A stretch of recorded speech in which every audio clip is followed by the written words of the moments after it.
അത് മാതാപിതാക്കളെ സ്നേഹിക്കാത്ത മക്കളുടെ കാൽക്കിലേക്കാണ് ഞാൻ ഈ ഡയലോഗ് വിളിക്കുന്നത്.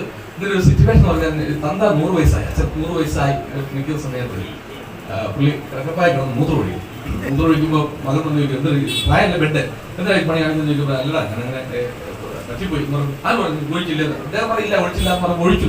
നമ്മുടെ ഈ ബഷീരെല്ലാം വിളിച്ചിട്ട് മൂക്കിൽ വെച്ച് മണപ്പിക്കുമ്പോൾ മരുമകൻ അത് കണ്ടിട്ട് വന്നില്ല, എന്നെ അച്ഛനെ കൊല്ലാൻ ഒരുങ്ങാണോ ചോദിക്കുമ്പോൾ കൊല്ലാൻ ഒരുങ്ങാണോ എന്നുള്ള ചോദ്യം മകന് ചെറിയ പ്രയാസമായിട്ട് മകൻ അച്ഛനോട് ക്ഷമ പറയുമ്പോൾ അച്ഛൻ തിരിച്ചു പറയുന്നതാണ്. അതാണ് പറഞ്ഞു കേട്ടോ, ക്ഷമയല്ല ഡയലോഗ് പറഞ്ഞത്.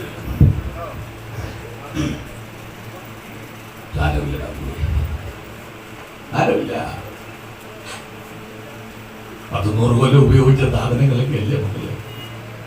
പിച്ചാത്തിയാണെങ്കിൽ മഴക്കാലം ഉപയോഗിച്ച് കഴിയുമ്പോൾ തേയ്മാനം വരത്തില്ലേ. 101 കൊല്ലം തൂങ്ങിയ ചന്തിയല്ലേടാ, പിടിക്കുന്നിടത്തേക്ക് നിൽക്കുകയല്ലടാ. ഒരു ഘട്ടം കഴിഞ്ഞ ഇതൊന്നും നമ്മുടെ നിയന്ത്രണത്തിൽ അല്ലടാ. കുടിയാനെ കൊണ്ട് ചാകാതിരുന്ന എന്തോ ചെയ്യുമെന്ന് പറ. നീറാണോ തന്നെ കടിച്ചെങ്കിൽ ചാകാതെ നോക്കുന്നവരൊക്കെ വശം വിട്ടു പോകുമെന്നറിയാം. എന്നാലും അവനവന്റെ മനോമൂത്രമൊക്കെ ഒരു ശീലമായി കഴിയുമ്പോ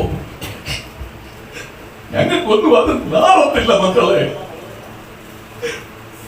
മൂത്രമാണ്ടേലും സ്വന്തമല്ലേടാ. എന്തോ ചെയ്യാനാന്ന് പറ.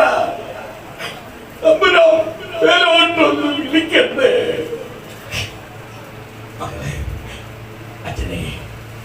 അച്ഛനൊരു അഭിപ്രായം പറയട്ടെ.